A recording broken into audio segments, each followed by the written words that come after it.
Air is live. All right. I hope I'm live here. I've forgotten how to do this. And B, it's something here says Hangouts on Air is being discontinued on August the 1st for quick streaming. Try YouTube, blah, blah, blah. Could someone please confirm that I'm actually live here? You're live. Okay. All right. First of all, I forgot. I got to turn off my. Yeah. So I have my iPad set up so that I can see questions. And then I'd forgotten how to get into this thing. Anyway, happy to be here. There was that period of time when I was running these regularly, sort of streaming what I'm doing. I think I was learning Persian and Arabic at the time. And then, of course, that was a lot of work to do that all the time. So I stopped doing it. And then people said, could you do the odd live streaming? So I said, fine. So today I want to talk about 3 subjects that come up all the time in questions from people who follow me. Number 1 is, how do you get started in a language? Like, I say, listen, read, and people say, well, yeah, but I don't understand anything. I can't read anything. I don't know any words. I don't know how the language works. How can I just start listening and reading? So that's the first subject. And then since I have this opportunity to be with people who want to ask questions, I thought I would, in my introduction here, cover 3 topics, and then you can respond or comment or give your opinion or ask questions about those 3 or anything else. So the first thing is so how do you get started? Because at first the language is just noise. And then the second question is, people always ask, what do I think of, or how do I go about learning more than one language at a time? So since I have in the last little period had that experience with Arabic, Persian, and now Turkish, I'll talk a little bit about what I do in terms of trying to maintain or learn 3 languages at once. By the way, it all started when I visited Israel with my wife, and I put some effort into learning Hebrew. So I can talk a little bit about how difficult that was to learn it from scratch. Then I decided that far more people speak Arabic, so I dropped my Hebrew. So then I'll talk and then from Arabic, I said I've learned the script. I should also learn Persian because there's so many Iranians here in Vancouver. So I'll talk a bit about, bouncing back and forth between different languages. And then the third subject is, people want to know, how do you get talking? Because my emphasis is always on input, listening and reading. Then at some point you want to talk. So how do you get started talking? So those are the 3 subjects that I'm going to cover very briefly, just touch on. And then I want to have a sort of an exchange with all of you on that subject. So the 3 subjects again are, how do you get started in a brand new language? By the way, I'm not reading anything, so I can take these off. How do you get started in a brand new language? Second of all, how do you study more than one language? 2 or 3 languages. And finally, how do you then get started speaking? Those are the 3 subjects. So insofar as getting started, getting traction in a new language, it's difficult. So I can say, for example, with the Hebrew, it goes from right to left. It was my first experience with a language that goes right to left. All these symbols look more or less the same.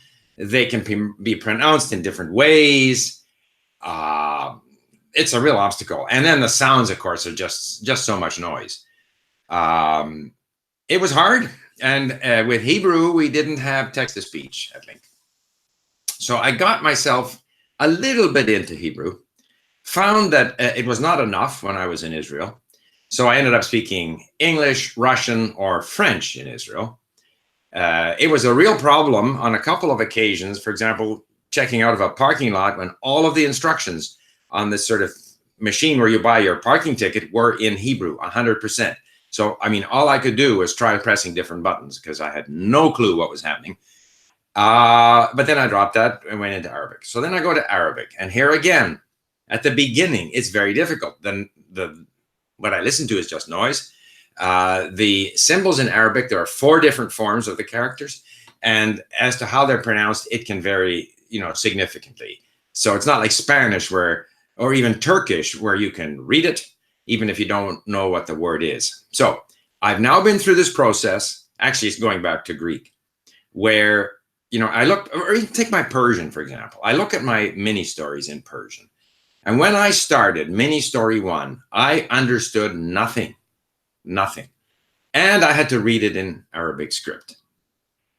But by dint of looking up words, listening, reading, listening again, and if I just looked at my statistics on my playlist where you can see how often you listen to every item.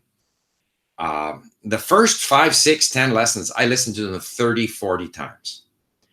And it takes that long for the brain to get used to it. You just have to, as you get into a new language where the writing system is strange, the sounds are strange, the grammar, the word order, everything is strange. The brain has to get used to it. And to do that, you have to listen a lot, like 20, 30 times. I don't mean listen to the same lesson over and over and over again, just staying there. Because again, as I said in a previous video, repetition plus novelty. So you do lesson 1 a few times, then you go to lesson 2, and then lesson 3, and then you go back to lesson 1. And a lot of my listening is, I go to my course, let's say the mini stories, and I say, play the audio. So now I've got all 60 mini stories in a row. I don't have to go look for the story that I want to listen to. And I find that very handy. And so for the longest time, I'll start at 1. So obviously 1 is getting listened to a lot more than 20. But now, as I'm further along, let's say in Turkish, I will go down the playlist and I'll start at 25. So I will, each time decide, where I'm going to start listening. And then I go off and I clean the garage or I get in the car, and then that's what I'm going to listen to. And so the answer to getting started in a language is you have to believe, I have experienced now with languages with different writing systems, languages that which have very little common vocabulary with languages that I know. And just by dint of lots of listening and reading, the language starts to become more familiar, and you just have to trust the process. And obviously with Hebrew, I didn't put enough time. It's not a week or two. It's time. You have to put in that time. And you just have to, and you do get, and it's interesting. I was going to look up for Turkish, for example. I believe the Turkish book tells you to pronounce, if the word is, for example, sever. Sever is to like, okay, or I like, sever. Sever, okay, and so they tell you that E is pronounced E. But in fact, the more you listen to it, it's closer to sevarma. It's more like a ah. Furthermore, the R is pronounced like, almost like a ish, like as in Swedish or Czech or something like this. So, igunlash. So you start hearing it's different. And so you have to get used to that, because if you rely on what you read, you end up with a certain type of pronunciation. And at first, you don't believe what you're hearing, but they're actually not saying igunler. They're saying igunlash. And so you have to get yourself used to that. Also, say in Turkish, the possessive very often is like en, onun, or whatever, benim is, okay. But the point is it's en. And we're used to the idea that it's his, or in Chinese, tada. So you have different sort of concepts of what the possessive should be. And you can theoretically see what the possessive is in Turkish, but you just have to expose yourself to it over and over and over again until that becomes natural and you don't have to think about it. So the answer is, how do you get into a new language? You bite off small bits, like the mini stories, which is now my go-to place for learning any language. And you just expose yourself to it and look it up, and you don't worry about forgetting, and you forget again and you forget again. And you just keep letting the brain get exposed to it. And eventually it'll start to seem that, yeah, that's how they say things. So that's the answer. How do you get into a new language? Lots of listening and reading, lots of repetitive listening and reading. It's not necessarily compelling content. The compelling content stage comes later. Once you have a sense of the structure of the language, which you have achieved through a lot of repetitive listening and reading. Now, novelty, remember, then you want to seek out interesting content. And it's very difficult at first, again, because there's lots of new vocabulary, but that's what you keep on doing. Okay, second point was, where are we talking? Balancing different languages. Okay, again, I'm talking about my own personal experience. We live to my mind, we live in the age of the polyglot. Okay. We have the ability to, we can find all kinds of language content on the internet. The languages that I'm interested in, we have mini stories at Link. There is an abundance. There are people who like doing Duolingo or like doing whatever, Busuu, Babbel, I don't know those systems. It's relatively easy to find stuff in different languages. Now, the next thing is, once you are talking about learning more than one language, you are by definition a polyglot, but you are also by definition a dilettante, if you know the meaning of the word dilettante. In other words, it's one thing if you learn a language for work.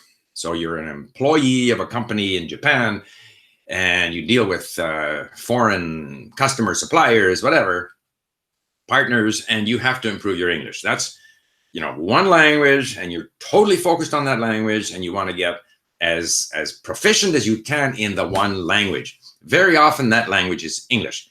And typically people who learn English aren't starting from scratch. Mostly they've had a lot of English at school and now they have to take it to another level for school, for their job or whatever. That's dedicated, get as good as I can, all right? But when we're learning 2 or 3 or 4 languages, we are enjoying exploring languages. I don't care what I get wrong. I'm not employed by a Turkish company that expects me to put out perfect Turkish correspondence or perfect Turkish emails. I'm just discovering the language for fun. So it doesn't matter what I get wrong. It doesn't matter what I forget. What matters is how much I enjoy the process. I am a dilettante. And so when on some of the comments I get here sometimes are, you know, why are you, exploring all these different languages? Why don't you get really good at one? Because that's what I feel like doing. That's my interest. So, it's like if you're a bird watcher, why do you watch different birds? Why don't you just focus on looking at one bird? Well, because I prefer to look at different birds. That's all. Nothing more profound than that. And it is interesting to explore like Greek, and then I went to Crete, Romanian, and then I went to Romania. But if today, all of a sudden I have to speak Greek or Romanian, can't do it. Sorry. However, and similarly with Persian, Turkish, or whatever, it's an exploration. It enables me to, I watch the Turkish serials on Netflix and I'm picking up more and more of it. It's fun. I have a sense of, I was in Morocco speaking to the taxi driver. We were speaking poorly, but I was speaking in standard Arabic. I was better in Persian before, chatting up the sales clerks here in Vancouver.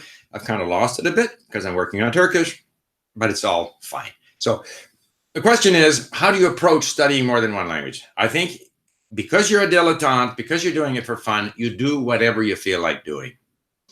I have tended to want to focus on one language for a period of time. So right now, my focus is Turkish. And I recognize that I'm sacrificing, I'm slipping in Arabic and Persian. So one thing that I've started doing is mixing back in a little bit of my Persian and Arabic. So I have my Asimil book. So I read the book because it's different. Like my Turkish learning is predominantly on my iPad with Link.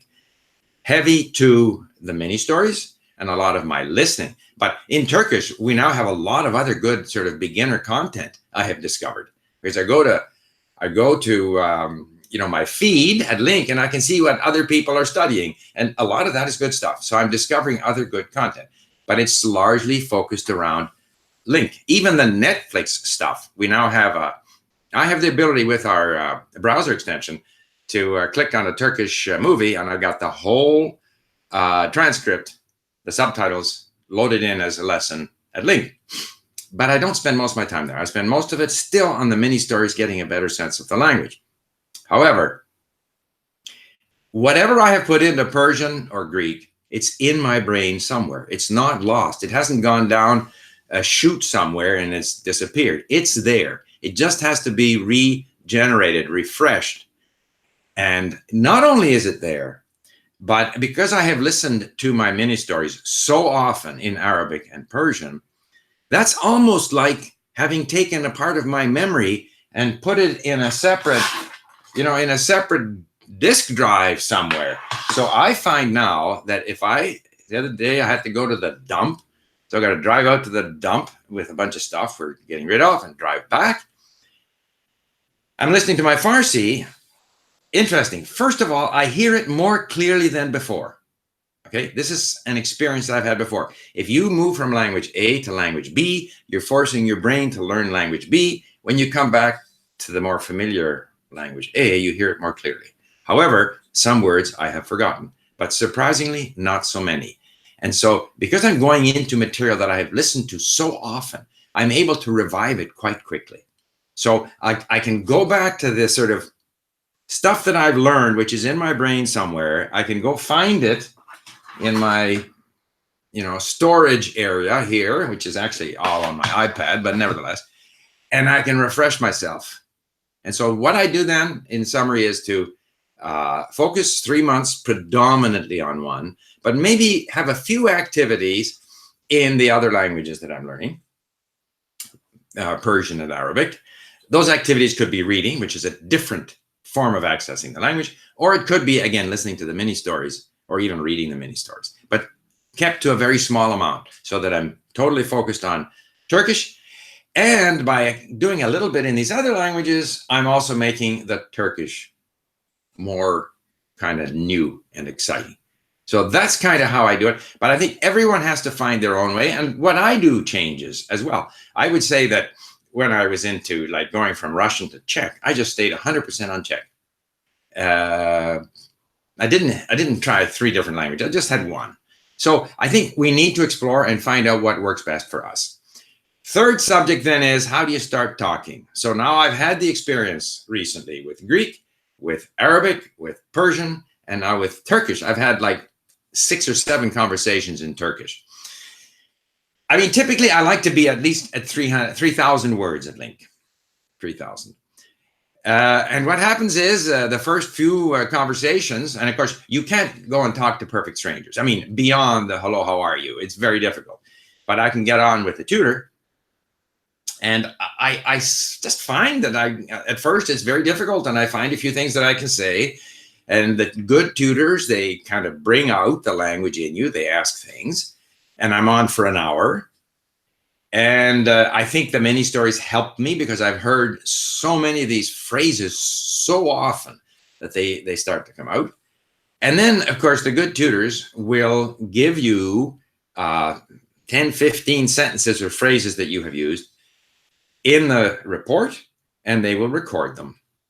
And so then I study that so that my conversation, even though I'm struggling to say things, I am generating more input around things that I tried to say. And so then I study those, and that prepares me for my next conversation. And so my first sort of foray into using the language is typically with a tutor. Call it a sheltered environment. But then, to be fair, I have after maybe 15 conversations in Persian, I was having conversations with store clerks here in North Vancouver in Persian. And of course, the great thing with Persian is that whatever you do and however badly you speak, they are tremendously appreciative of your efforts. Okay, so those are the 3 subjects that I wanted to cover. And now we'll see what sort of questions we have. Now we're going to start at the top here. Before you start, I'd like, what's your method for memorizing Russian vocabulary? This is from Mohammed. I don't memorize vocabulary. That's a very important point. I don't memorize. I find it's this whole issue of sort of block learning versus learning and forgetting, interleaving, sort of meandering learning.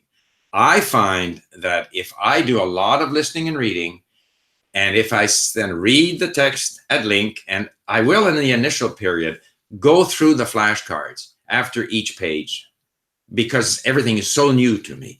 But after a while, just the listening and reading and seeing words in different contexts, of course, you look them up.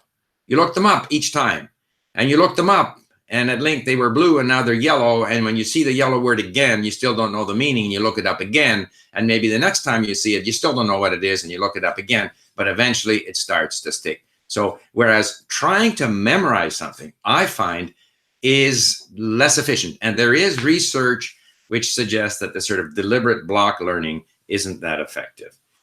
Another 90-day challenge, says someone. Yeah, but I'm in a way on a 90-day challenge of my own here with Turkish. I will leave it up to our link team when they launch, when they launch the next 90-day challenge. What language are you currently learning? Right now, I'm focused on Turkish, but kind of trying to maintain my Persian and Arabic on the side. Okay, hello, Stevie. All right, good morning. Yeah, okay. Ni hao. Okay. Pablo, hi. Hey, from Iran. Okay. Iran. Hole chetore. Ubnistan. Yeah, I've forgotten everything, but not really. Beijing, Shenzhen. Okay, hello from China. Ni hao. Okay, first time in a live chat. Ha, huge inspiration. Greetings from Brazil. Un abrazo. Guten Morgen. It's all right. How to learn Japanese in 1 hour per day. Japanese in 1 hour per day is going to be a long time. I get in an hour a day just listening. So you have to, the great thing about listening is not necessarily that it's head and shoulders the best way to learn. It's just that it's so easy to do. And you can do it anywhere you are. So that without even trying, you can find an hour a day to listen. I listen making breakfast. I listen cleaning up after breakfast. I listen in the car. I listen in the whatever, working out, exercising, walking, you name it. Once you've listened, now what did I listen to? So then you go and read and look up words.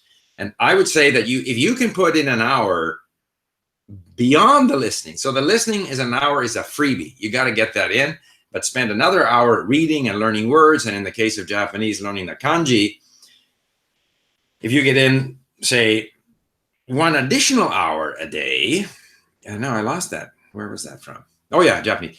Still, Japanese, you got to put in a lot of time. So I always say, don't ask those kinds of questions. Get to where you enjoy the process, and you'll learn as much as you learn. And whatever you learn will be good. And just go for it, as long as you enjoy it. Do you recommend using flashcards such as Anki? Because most people might recall new words better using them, but I learned them better in Emmanuel.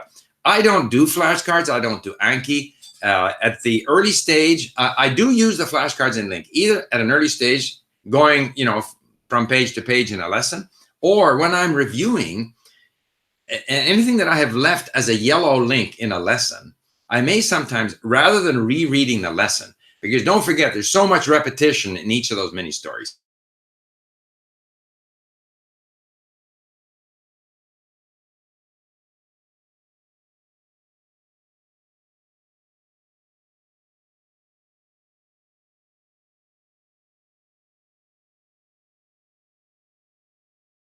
Flashcards, Anki, I don't want to spend my time there. It's a question of, where do you want to spend your time? Do you want to spend your time, first of all, listening is the easiest thing to do. And then when I read, I want to read what it was that I listened to. I don't really want to sit there going through flashcards. So that's my choice. Okay. Очень плохой человек из украинской колонии. Steve, how to learn kanji reading fast? You know what? 2 different things. One, I had a system where I had flashcards that were cardboard flashcards. I still have them. Here they are. And I would take, these are like 50 years old. Let me see if I can get one out of here. And I would listen. So here's one. And I would pick it, I would start out with 10, pick out a new flashcard, write it out by hand 5 times on squared paper. Then I would take the meaning or the pronunciation and put it over 3 columns. Then I'd pick another one and do the same. And before I had forgotten or completely forgotten the first one, I would run into the translation or the pronunciation, and I'd write it another 10 times. So this was my own self-invented SRS system. I think the characters is one area where SRS really works, because it's a it's so difficult to learn those, and you need to be exposed. And as soon as you learn them, you forget them. So I eventually got up to 30 of these flashcards a day, and I assumed that I was forgetting half of what I was learning. So I was constantly mixing them back in and relearning them. However, I did a lot of reading and writing as part of my Chinese learning. So I was constantly exposed to them in my reading and in my writing. So I think you have to do a little bit of deliberate sort of learning. It can be with an SRS system. It can be with a mnemonic system like HiSic, and mix that in with a lot of listening and reading. Okay.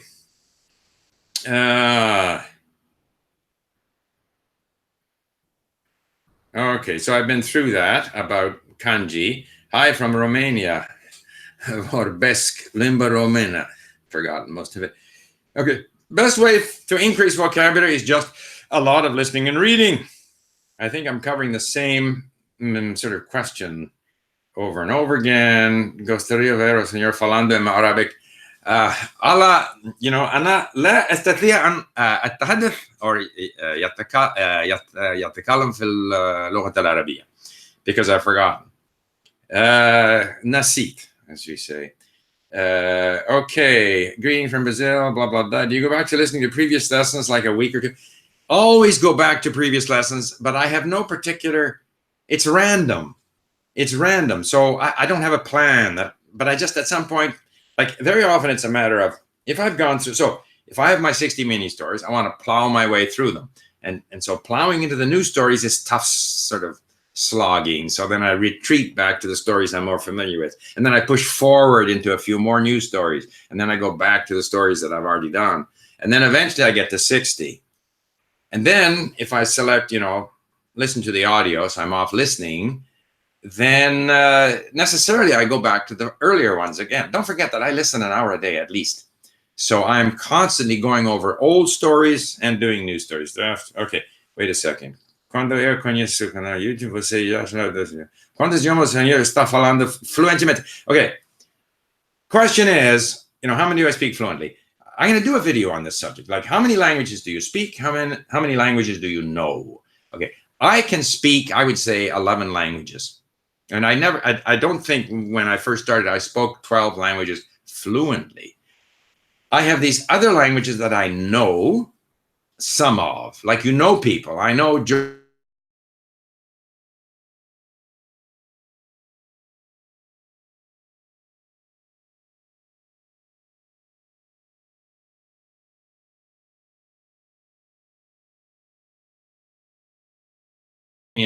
and it kind of gets worse and worse and worse. But those are languages that I have to invest some time into.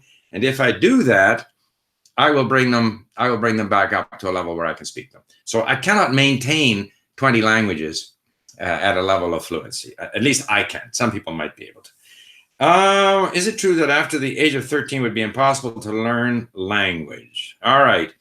I saw a lady on TV. First of all, it's not true, because most of my languages I have learned after the age of 13.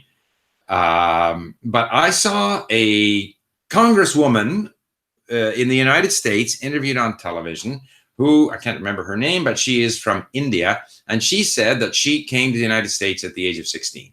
She was 100% native, like 100%. Okay. So that's not true. Лучше учить одному языке или можно два одновременно. Как учить разные дни или можно в одни? Okay, so the question from Natalia is, in learning more than one language, do you do it? Do you do more than one a day? So I kind of covered this. I focus on one, but because I'm afraid of slipping too far, like I'm doing Turkish and I don't want to slip too far in Arabic and Persian, so I do a little bit of those others every day. But if I didn't, and I went 3 months on Turkish, and then went and did 3 months on Arabic, I wouldn't have slipped that far, in my opinion. So it's a matter of what you like to do. You can either focus on one stream, but I think you have to at least have a main focus. You can't be doing 3 languages equally during the day. At least I wouldn't find that satisfying. I'm more motivated to sort of push forward into one language. Is drilling a part of your way of learning language? Repeating? Not really. I don't deliberately drill. I tend to engage because the more things I can do, as I say, it starts with the listening, which is largely something that I managed to get into my other activities. And then the other, during the day, and then my other learning sort of is driven by the listening that I do. So I don't deliberately do any drilling. Yeah, so here again, Anthony Garcia says your accent won't be as good. Again, there are lots of exceptions, but by and large, people who start learning after the age of whatever, 12, 13, often don't have as good an accent, but it doesn't have to be.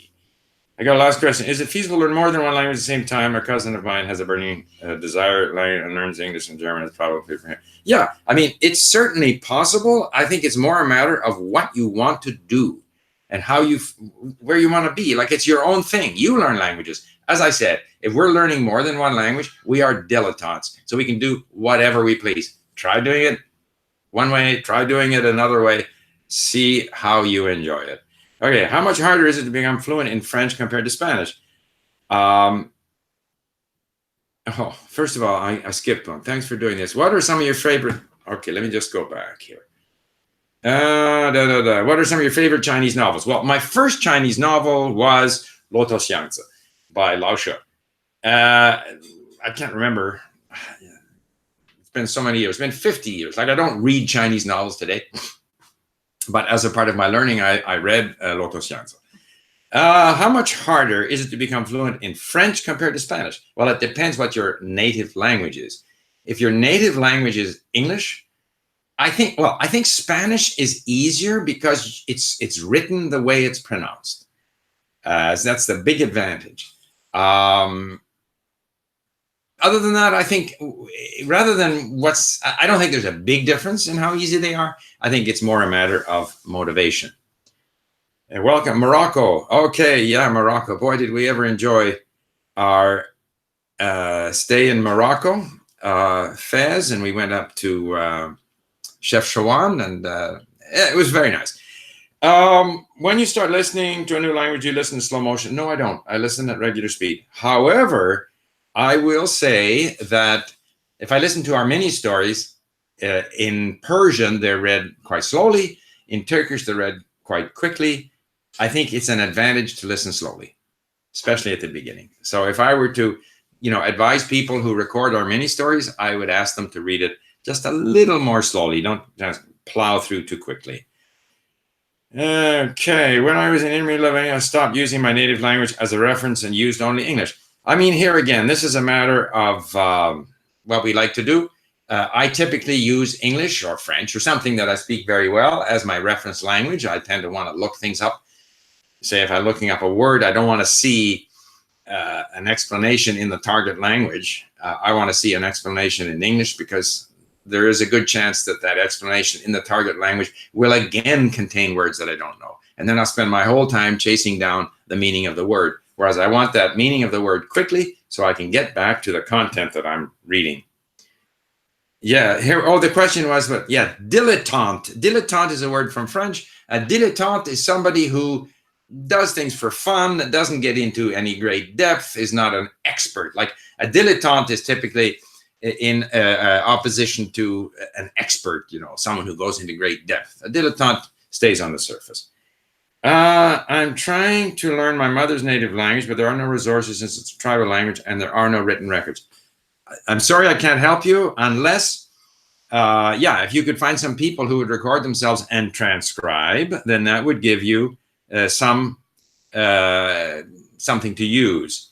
I don't read any Vietnamese. Do you have any tips you can share? Yeah, well, that was my answer. Okay, I'm currently learning French. My level is about A2 B1 after almost 2 years. Do you think it's too soon to start learning Italian? Can I learn them simultaneously or should I wait more? If you have been at French, Vincent, and you are A2 B1, to me, 2 years to get to A2 B1, that's not very good progress, to be perfectly honest. So here you have a choice. Either you focus on your French, do a lot of listening, push yourself to listen to more difficult content, to read. Again, you got to read somewhere where you have access to online dictionaries, or you're using a system like Link, and to push yourself. Or it's possible that you've kind of become a little stale in your French, in which case I would go do Italian. And if you did Italian for 3 or 6 months, I think that when you get back to French, very quickly, your French will start progressing more quickly than it has. You'll be pushing a new some new space in your brain. Your language learning skill capability will be strengthened, and your French will gestate a bit. This is my experience. There'll be that period of benign neglect, as I call it. And when you get back to your French, A, you'll be more motivated to rediscover French, and B, you'll learn more quickly. So your call, but I wouldn't be against learning Italian if that's what you're motivated to do. Dobry večer. Do you plan to add Thai? If people will give us Thai content, we'll add Thai. And maybe if there's enough demand, we could just pay people to make some Thai content. The trouble is that we add languages because people ask for languages, and then we notice that very few people use those languages. Also, like I'm finding with Turkish that there's a lot of good content that people have provided.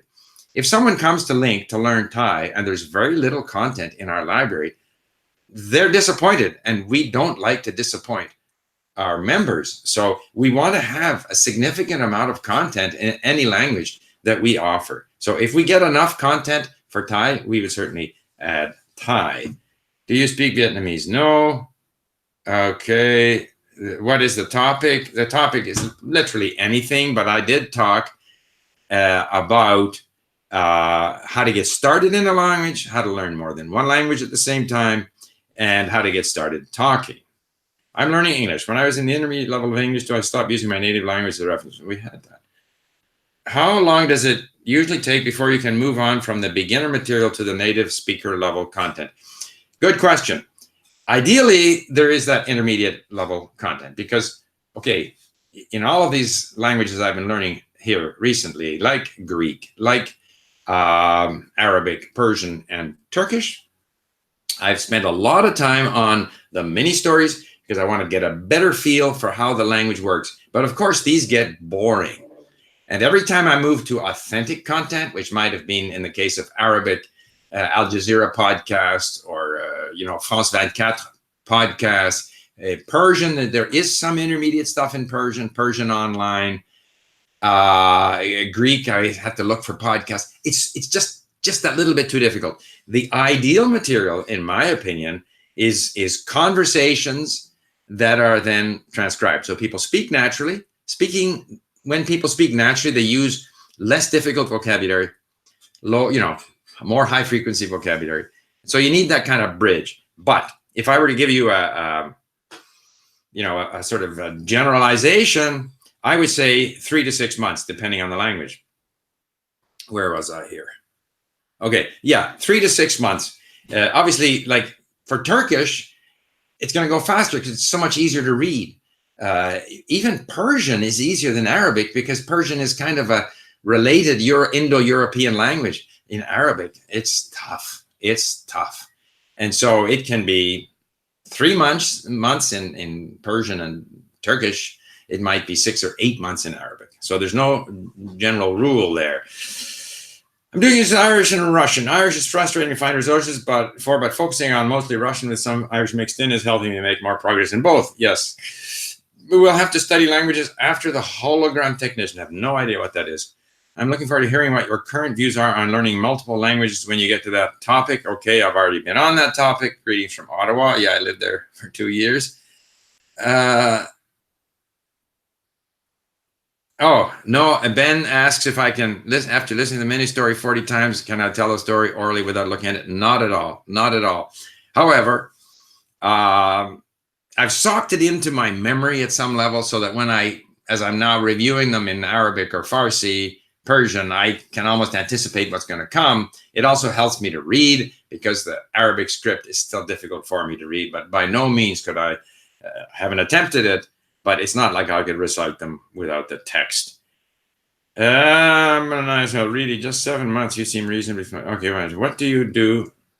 What do you do to studying, your schedule? Oh, I have no schedule.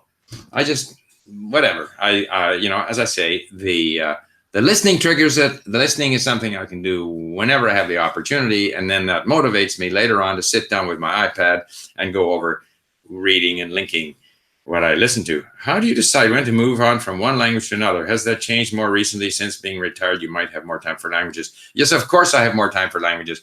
When I was working, it's simple. I worked for the government. They sent me to Hong Kong to learn Chinese, or I went to France to study, or we moved to Japan. And then I was between jobs and I spent a month learning German. And then we did a lot of business in Sweden. So I sort of beefed up my Swedish. So there were specific things in my life that motivated me to learn a language. Now, in the last 12, 13 years, whatever I feel like doing, I decided 13 years ago, I'm going to learn Russian. Why not? More or less to prove that you don't have to spend all your time focused on grammar, even for languages that have such complicated grammar. I started I was going to learn Hebrew, and then I felt, why Hebrew? I'll go to Arabic. And then I'm saying, oh, I can read the Arabic script. We have lots of, it's just, Iranians here. I'll learn Persian. And then my wife is watching Netflix, Turkish soap operas. So I'll explore Turkish. And I'm kind of interested now in exploring the Middle East. So it's totally personal, subjective. There is no particular reason. Yes, Andy's amazing. For a long time, I've been avoiding your linked mini stories for a long time, but I finally started using them. They are great. Yeah. The mini stories have revolution. I tell you, I wish we had another 60 mini stories. I find that if someone said, how do you move from sort of mini stories to that next level? If we can't keep just producing it. I paid someone to write 60 mini stories in English, and then we either had volunteers or paid people to translate them and record them. I think if we could have 200 mini stories with the same model, in which we translate and record, I mean, that would again help bridge the gap. But when I find other material in Turkish or in Arabic which don't have the same degree of repetition, it's harder. The repetition and the repetition is not only repetition of vocabulary, it's repetition of the most common verbs, it's repetition of the most common conjunctions, it's repetition of the most common structures in the language. So you're getting at the basic nuts and bolts of how the language works, and that's starting to become natural to you. Now, you still have that enormous task of acquiring the vocabulary, but at least you've got a bit of a base. And so I'm a great fan of the mini stories. When I was in the intermediate level, do I stop using it? We've had that. Now, how many words do you have there? How many words do you think one should know to be at the C1 level in English? It's so difficult to say because C1 is very fluent. To be fluent, you have to speak a lot. So it's not just a matter of having the words. But I would think 30,000 words. 30,000 words, because fluent, now there are some people who say fluent, you can be fluent on a limited vocabulary, but that's not true, because fluent means you understand movies, you understand books, you can get into a conversation where 5 or 6 people are talking about a variety of subjects, and you're able to participate in that conversation. To do that, you need a lot of words. That's fluency. You don't have to be perfect, but you have to have that. So I think you need a base, 20, 30,000 words, which might equate to 50 or 60,000 in a language like Korean or a Slavic language. But then you also have to have a lot of practice speaking, and speaking in meaningful conversations, not in sort of a sheltered conversation with your tutor. Okay,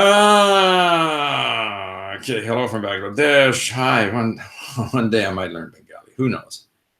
Great. Hi from Brazil. 2 days ago, I completed 30 days on LinkedIn. My statistics show me that I know 12,000 words. What kind of tips could you give me to keep improving? Okay, rather than keep improving, keep enjoying. If you keep enjoying, you will keep improving.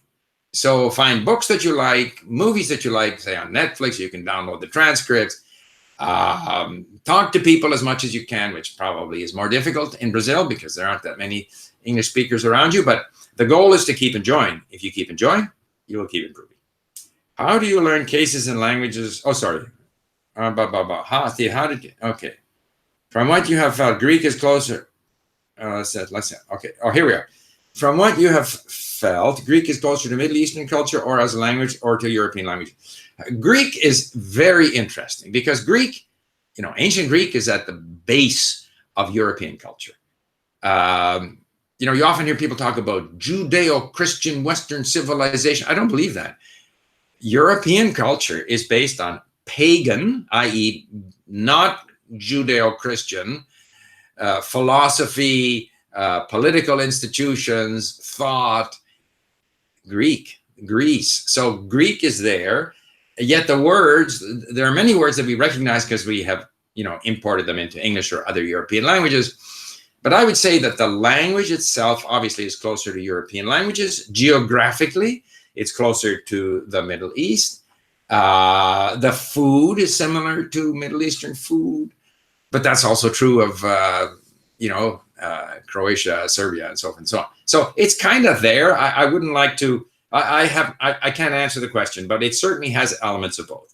What's going on with Croatian on Link? Okay, we had basically Serbian done. And then we talked about, and it's up there. And then we said, well, are we going to put it up in Cyrillic or in the Latin alphabet? And we decided, because in Serbia, apparently it's 50-50. They use both. So we decided we would put it up for now in the Latin alphabet, and that's where it resides. Last time I looked, we hadn't yet put any Croatian-specific content into the Croatian language slot. However, the Serbian language slot in the Latin alphabet is extremely close to Croatian, I am told. And this month is the Long Fest in Montreal. I'm going to study Turkish until the Long Fest, and then I'm going to study Croatian, Serbian, because in September, my wife and I are going to Croatia for 10 days. How do you learn cases in language like Russian and Polish? Again, the mini stories are great for that. I saved phrases with different cases, tagged them for that, reviewed them a little bit in the vocabulary, looked at the explanations, of course, but ultimately you have to get used to it, that it just seems natural to see those cases, to say those cases. You get them wrong, and gradually you get them better. And then if you're off the language for a while, you recede, as when I was recently in Ukraine. And actually, I was on television in Ukrainian and Russian, and I was told that I wasn't all that good with my cases. I don't worry about it. Oh, Arabic, my keyboard is terrible, blah, blah, blah. Do you have Chambly app? Ever heard of it? What's your opinion on the Latin language? Yeah, we had it at school for a couple of years. It's not something I would spend a lot of time at, but it's interesting in the sense that you can read what the old Latin Romans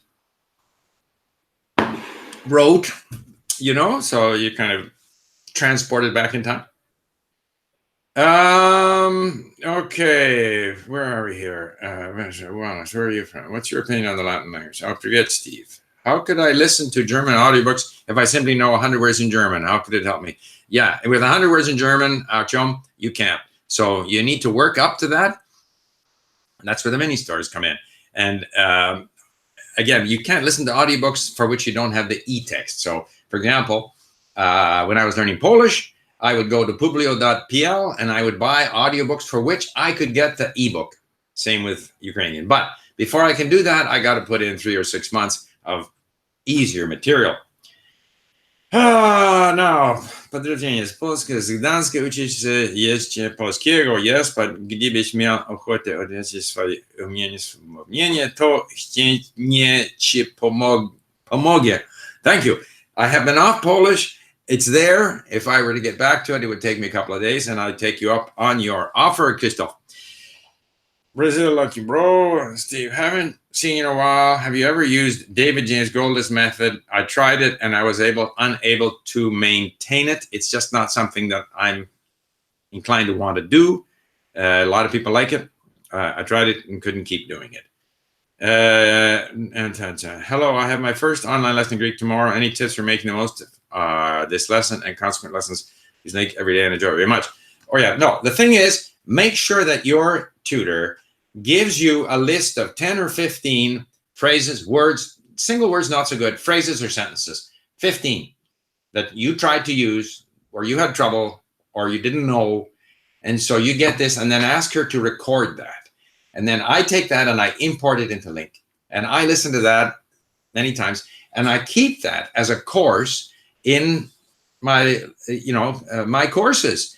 And I have a record in Arabic or Persian or any other language of all of my discussions going back a year. I mean, in Russian, they go back 10 years. And so that's part of your progress in the language. And that's how you are able to make that lesson, work for you beyond the hour that you spend. Other than that, don't worry about it. It's up to your tutor to get you talking. Enjoy it. That's all I can say. What were your results? So it says, hello, I'm from Bangladesh. I'm learning Filipino to connect with family roots, but that language is not on Link. How do you recommend incorporating relays and learning new? It's still a matter of listening and reading. I don't know if there are online dictionaries for Tagalog, but I'm sorry, I haven't done that, so it's very difficult for me to say. I'm learning Mandarin right now, and I'm taking a break for grammar, and I'm writing the characters a lot, so it'll be easy to recognize. What do you think about that? Yeah, I mean, I never learned the grammar in Mandarin because the grammar is sort of basic. I mean, it's not basic, but it's not complicated. It's not the grammar. The issue is lots of listening to get used to the sounds, because it's often difficult in Mandarin because there's so many homonyms and so many words that sound the same but different tone. So that should be the focus, and the characters. And the grammar, you can say, you can't make, I shouldn't say that, but it's hard to make a mistake in Chinese. The grammar is refreshingly simple. Best way to learn Cantonese, it's the same as any other language. We even have Cantonese at Link. It's a first time to share a big hi. Oh, from Colombia. Yeah, we saw some Colombian serials on Netflix, La Esclava Blanca, for example, which we enjoyed. Currently learning both Italian and Russian. I've been reading in English some time, and now I'm able to read pretty much any, but I still can't understand TV. If you have any advice for me. Okay, it's hard to understand TV. I lived in Japan for 9 years. I did business in Japanese, traveled everywhere. We discussed business, philosophy, you name it. When I watched Japanese television, I had trouble. It took me about 5 years to where I could understand. It's just that you're not in the situation. It's somebody else's situation. It's hard. It's hard. And sometimes the dialogues in these TVs and stuff are not natural. It's hard. I wouldn't be discouraged. Blah, blah, blah, blah, blah.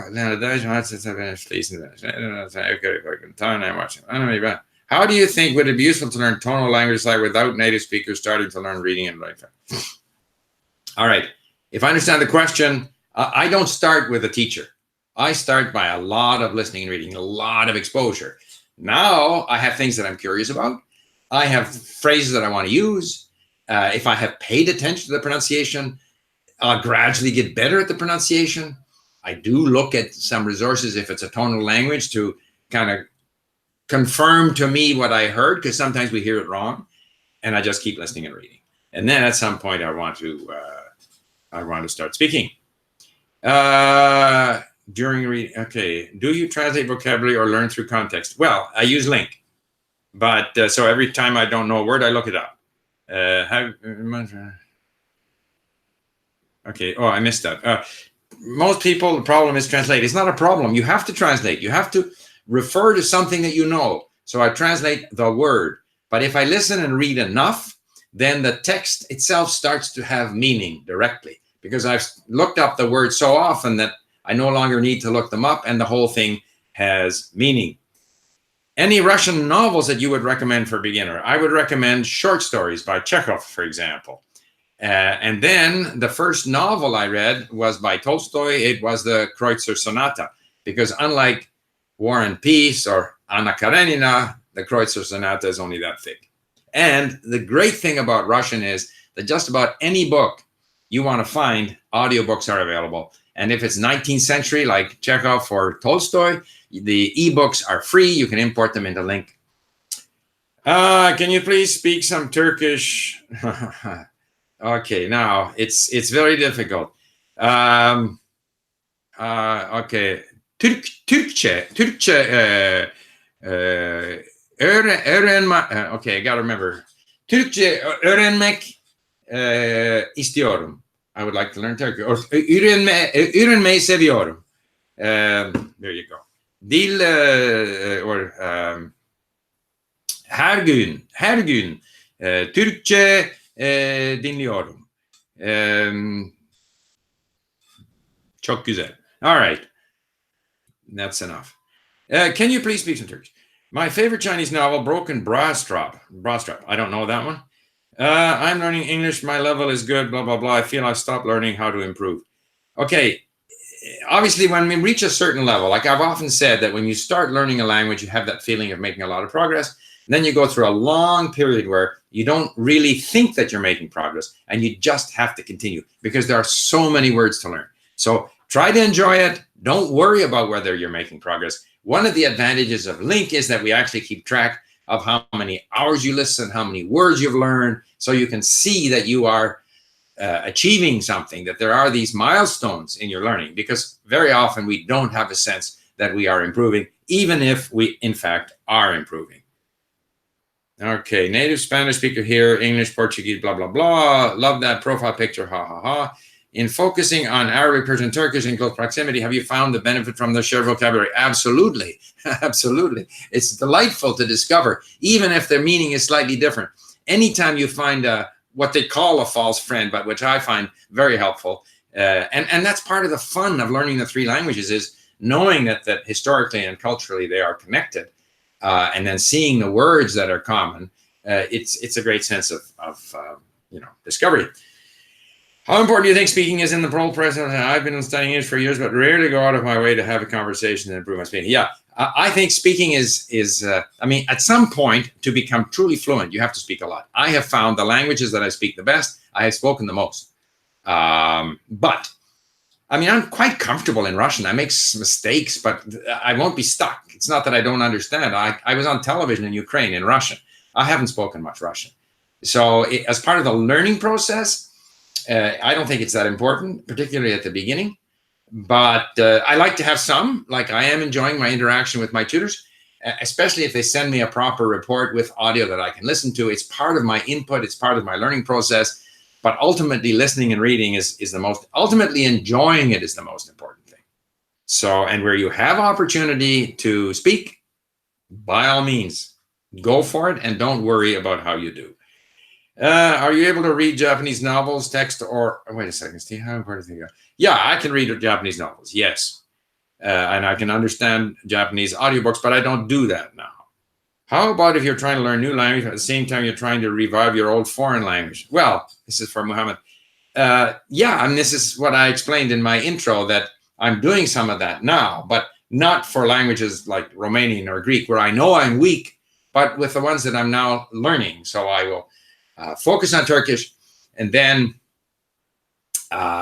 maybe refresh a bit of Persian and Arabic in the process. Hi, James Cook. Okay. Pablo, can you show us any picture of you when you were younger? Well, what age are you interested in? So, you know, what? I study. No, I won't get into that because we're running out of time here.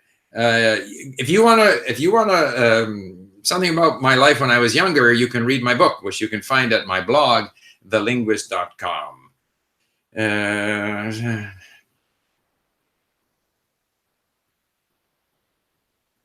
Okay, do most polyglots acquire languages only through input-based approach? I don't think it's only, but I think you cannot acquire a language without a lot of input because you don't have the language in you. So even if you do a lot of speaking, you have to get that language from what other people are saying because you don't have it within you. And to learn to become fluent, you need a lot of words. Those words have to come from somewhere else. So therefore, you do rely on input. Do I enjoy reading novels in foreign languages? Yes. So yeah, I mean, if you enjoy reading them, read them. I also enjoy reading nonfiction, like history books. Trying to learn Japanese at the same time as French. This is okay. Yes, not a problem. I mean, Arabic, Farsi, and Turkish are very different structurally, even though they share, 10, 15% of vocabulary. Listen, Steve, do you agree that listening is better than listening and watching at the same time content? Because when you watch a video, maybe, yeah. I mean, I like both. It depends on what you like doing, but the listening is so much more portable. I can listen in the car. I can listen while doing other things. If I'm watching a video, then I have to be sitting there watching. Both are good. I wouldn't say one's better than. Okay, I had this problem when I was learning Japanese and had no one to practice. What I did was download this. Blah, blah, blah. We say, bro is kind of fun. I think hopefully we're nearing the end. Do you have a video where you show how is your daily habits or routine? Okay, there is no daily routine. I just do what I feel like doing. If I'm doing the dishes, if I'm in the car, I'm listening, and then I'll sit down at some point during the day and do a bit of reading and linking. I can speak, people find it hard to understand them. European Portuguese. Yeah, European Portuguese. Keep on working, get your level up to B1. And then certainly when I was learning, I found some great European Portuguese podcasts. Pessoal Transmissível or something like that. You just have to, it's just a lot of listening, Can you make me a quick at improving English speaking? Find someone to speak with and do a lot more listening and reading. Do I speak Arabic? I learned it up to a certain level and I want to go back to it. What is the most effective to try?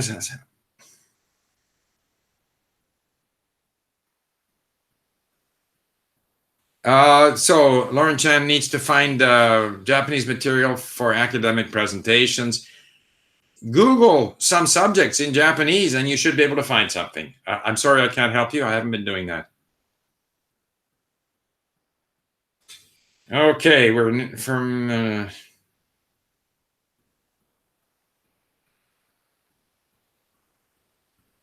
holy cow.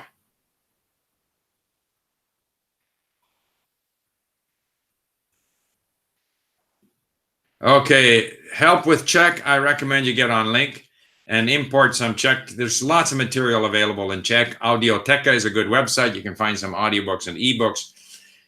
Import them into Link and work on your Czech.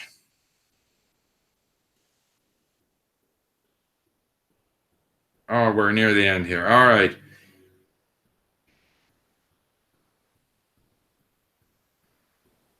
Always these questions about when do I think you should start learning a new language? The answer is when you feel like it. I am also learning Russian. I would say that as Ukrainian is so similar, my friend. Yeah. Blah, blah, blah. How long to reach level B2 in Korean? All the sort of how long does it take? How long does it take? Learn to enjoy it and you will improve. I saw the video you speaking. I think you're a genius. I'm not a genius. I sure would like to improve my Korean. And I will one day. Okay. We're going to stop here. Thank you for listening. And we'll do these again sometime. Bye for now.